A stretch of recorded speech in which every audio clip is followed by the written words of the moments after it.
I'm Jen, 38-year-old white woman with long brown hair, brown eyes, and a light purple V-neck t-shirt. Persistent, poem by Jen Jungenberg.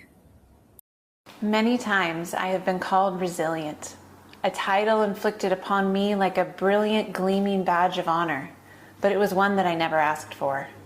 Worn without choice or the ability to claim a different perspective, a different name, I give myself a new description, a title that encompasses the pain and infliction. I am persistent. Resilience is to bend and not break, to rebound after being stretched, or to take what you've been given and realign. Not allowing the experience to continue to define who you are, but I am altered. I spring back, but not to my original shape, taking on a new form, visible tears in my cape. I am not superhuman. Survival is not resilience, it is grit. To continue despite suffering, an unwillingness to quit fighting for a chance to know wellness, a narrative that doesn't succumb to illness. My body reacts even when my mind is still. I shake, tremor, sweat, and fill with overpowering restlessness. Engaging my senses, starting with sight, attempting to subdue fight or flight, I tap bilaterally, left, right, to stay in my body and gain her trust, knowing that dissociation is likely a must to cope with the emotional flooding. Sometimes she listens. Other times I remain imprisoned in an adrenaline-riddled cage. My brain clouded by fog, messaging jumbled, externally composed, but internally I crumble. I've been told more times than I can count just how calm I appear. Outwardly I mask and I swallow my fear into the shadows where I so often dwell, a culmination of experiences painstakingly forged in hell. I get overwhelmed trying to make decisions, invaded, infiltrated, intimidated by visions of the memories of the past. Reminders of the last time that I trusted myself to listen to the advice of a doctor that was so freely given. My brain believes that I am at fault. I said yes. I chose the path that led to pain. I am the reason, forced to sustain unintentional consequences, rare complications, atypical to the general population. The only way to protect myself now is to make the right choice, to prevent harm by avoiding and block out the voice that tells me I could be safe if I am brave. How do I know which choice is correct? How do I know which way to direct without being able to foresee the future?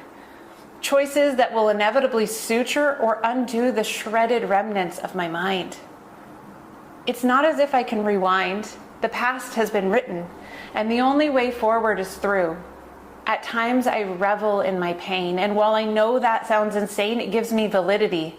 Fearing stability in the days with less symptoms, the tangible pain gives me relief, a way to process and believe my grief. I know that I'm not faking. After years of being ill, it is hard not to feel like it is all in my head. I am a professional patient.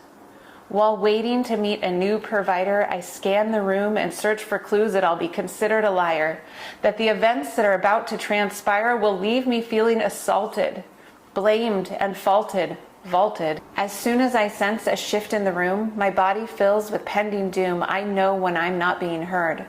Faces shifting, lack of presence, and rushed attention. I quickly shift tactics and new intervention. I ask questions I know the doctor wants to hear, grabbing hold of the reins in an attempt to steer the interaction back towards empathy.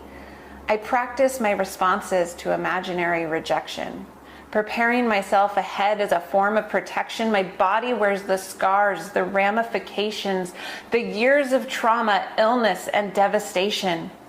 I go through the motions, test after test, like an act of devotion, holding to the notion that all of this pain might lead to relief. The wounds might be healed, no matter how brief a break from the anguish. Stumbling on language, sometimes I cry. I beg. I loudly proclaim, "Don't touch me. Keep your hands off my body. I am not the same." I trusted doctors at one time, and while I was far from fine, I believed myself and my own experience. Now I feel trapped within a system, no longer able to hear my inner wisdom, her voice shrouded in fear.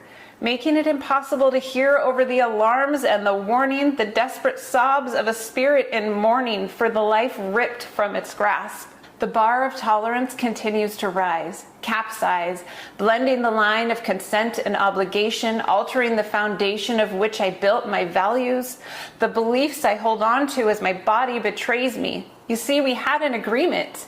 I do everything right and things would improve. I guess to some extent what they say is true, balancing the amount that I carry and the ability to do all that I must to keep going. This uncanny ability to withstand trying conditions, to continue to trust treatments and clinicians, to pull myself back from near-death experiences and continue to engage. Instead of closing the book, I turn the page.